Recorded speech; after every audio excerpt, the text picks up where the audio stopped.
Most parents hope their children will enjoy a long and happy life. And since 1950, Americans have seen life expectancy increase from 68 years to 78 years, 10 months. But in its latest report, the Centers for Disease Control found a 1-month decline. That might not seem like much, but it could be. In terms of life expectancy generally, there are some year-to-year changes, but what we're seeing is a gradual stall in the long-lasting decline in heart attacks and strokes. But Frieden said there's another factor in the decline in life expectancy. We're also seeing a big increase in deaths from opiate overdose.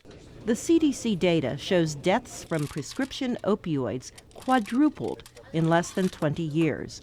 More than 183,000 people have died in the United States from overdoses related to prescription opioids since 1999. Addiction to prescription opioids has caused people to turn to cheaper narcotics like heroin. The CDC reports heroin use has more than doubled in the past decade, and with that came a huge spike in heroin-related deaths.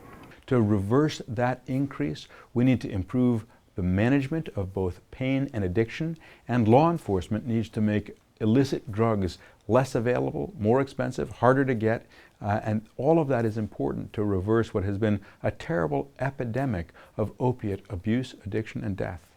The World Health Organization says prescription opioid addiction is increasing globally, and while life expectancy is rising in most countries, obesity has more than doubled since 1980, putting more people at risk of heart attack and stroke.